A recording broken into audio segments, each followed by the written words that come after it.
এবং বর্তমান প্রেক্ষাপটে আমাদের বক্তব্য 5ই জুন মহামান্য হাইকোর্ট 2018 সালের পরিপত্রকে বাতিল করে যে রায় দিয়েছিলেন তার প্রতিবাদে আমাদের আন্দোলনের সূত্রপাত ঘটে। গত 1 জুলাই থেকে বৈষম্যবিরোধী ছাত্র আন্দোলনের অথবা স্টুডেন্ট এগেইনস্ট ডিসক্রিমিনেশনের ব্যানারে সারা দেশে কোটা সংস্কারের দাবিতে আমরা দুর্বার আন্দোলন গড়ে তুলি। আমাদের উদ্দেশ্য ছিল কোটা সংস্কারের মাধ্যমে দুর্নীতিমুক্ত মেধাভিত্তিক একটি নিরপেক্ষ আন্দোলন গঠন করা, যা একটি সমৃদ্ধ বাংলাদেশ গড়ে তুলতে সহায়ক হবে।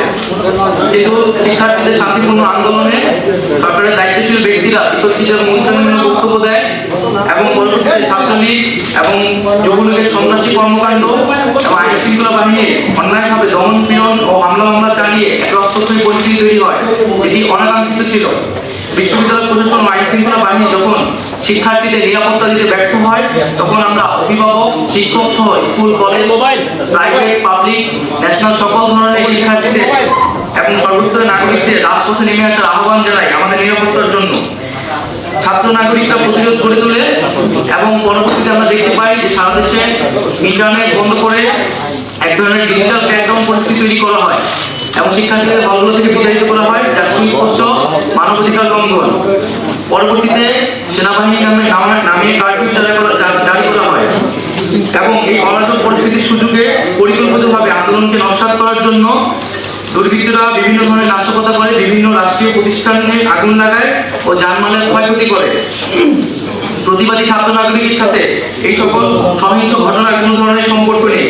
এটা স্পষ্ট সরকারের দায়িত্বহীন আচরণ ও দমনপীড়ন নীতির জন্য এই অরাজক পরিস্থিতি তৈরি হয়েছে। এর দায় সম্পূর্ণ সরকারের। সরকার আইন শৃঙ্খলা রক্ষা ও জনজীবনের নিরাপত্তা দিতে ব্যর্থ হয়েছে। এখন সমগ্র পরিস্থিতির দায় শিক্ষার্থী ও বিভিন্ন রাজনৈতিক দলের উপর চাপিয়ে সরকার পুনরায় দায় এড়াচ্ছে।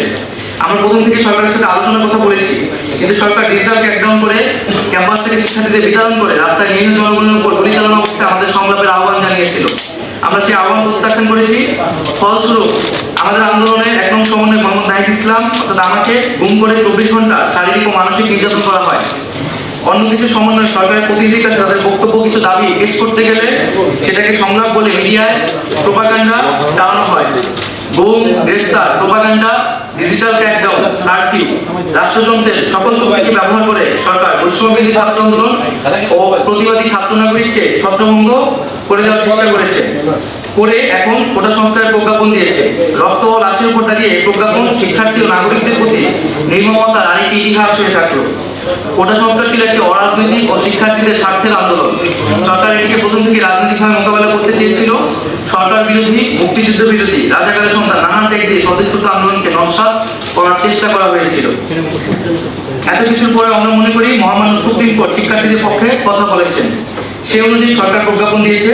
কিন্তু আমরা সুস্পষ্টভাবে বলতে চাই, কোটা ব্যবস্থার অন্যতম প্রধান স্টেক হোল্ডার হচ্ছে আন্দোলনরত শিক্ষার্থীরা এবং পাশাপাশি অন্যান্য কোটা যারা প্রায় তারাও এই কোটা ব্যবস্থার একটি স্টেক হোল্ডার একজন।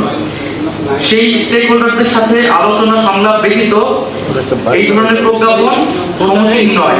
আমরা চেয়েছিলাম একটি সংলাপের মাধ্যমে সকল পক্ষের সম্মতির ভিত্তিতে একটি প্রজ্ঞাপন হবে, যাতে নতুন করে আর কোনো সমস্যা তৈরি না হয়। সংলাপে যথাযথ পরিবেশ তৈরি করে শিক্ষার্থীদের অংশগ্রহণ নিশ্চিত করে কোটা সমস্যার চূড়ান্ত সমাধান আমরা চাই। আমরা সংবিধান অনুযায়ী অনগ্রসর জনগোষ্ঠীর জন্য কোটা ব্যবস্থার কথা বলেছিলাম। আমরা মুক্তিযোদ্ধাদের সন্তান পর্যন্ত কোটার ব্যবস্থার কথা বলেছিলাম এবং এই বিষয়গুলো আমরা দেখেছি প্রজ্ঞাপনে প্রতিফলিত হয়েছে। কিন্তু আমরা অনগ্রসর জনগোষ্ঠীর বিষয়টি আরো ক্লারিফিকেশন দরকার এবং বিভিন্ন স্টেক হোল্ডারদের সাথে নীতি নির্ধারণী পর্যায়ে সংলাপ প্রয়োজন। তবে সরকার চাইলে যে কোনো মুহূর্তে কোটা পরিবর্তন করতে পারে।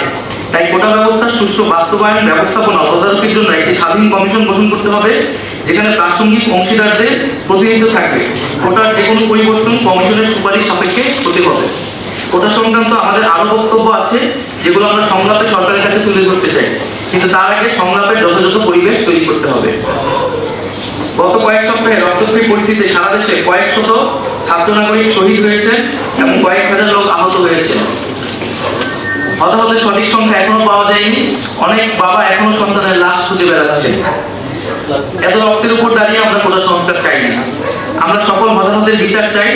আমাদের আহ্বানে সকল শিক্ষার্থী এবং নাগরিকরা রাজপথে নেমেছিল। আমরা জনগণের কাছে বলতে চাই যে আমরা জনগণের সাথে আছি। আমাদের চূড়ান্ত দাবি ক্যাম্পাসগুলো খুলে সকলের সাথে আলোচনা করে আমরা জাতির সামনে পেশ করতে চাই। আমরা এখন নিরাপত্তাহীনতায় আছি। আমাদের বাসায় পুলিশ, ডিবি এবং গোয়েন্দা সংস্থার বিভিন্ন লোক যাচ্ছে। সারা দেশে নির্বিচারে মানুষকে গ্রেফতার করা হচ্ছে। আমরা এই পরিস্থিতির অবসান চাই। নিরাপত্তা বাহিনীর কাছে আমাদের আহ্বান থাকবে, ছাত্র জনতার মুখোমুখি আর দাঁড়াবেন না, আর একটি গুলিও যাতে কাউকে হত্যার উদ্দেশ্যে না করা হয়।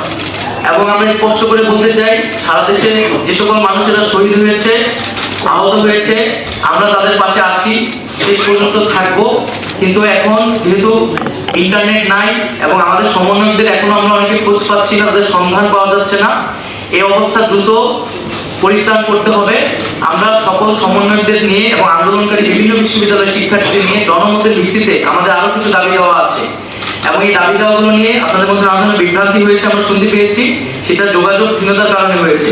আমাদের নিরাপত্তা এবং যোগাযোগ ব্যবস্থা নিশ্চিত করলে আমরা সুস্পষ্টভাবে সেই দাবিগুলা সকলের সামনে পেশ করব।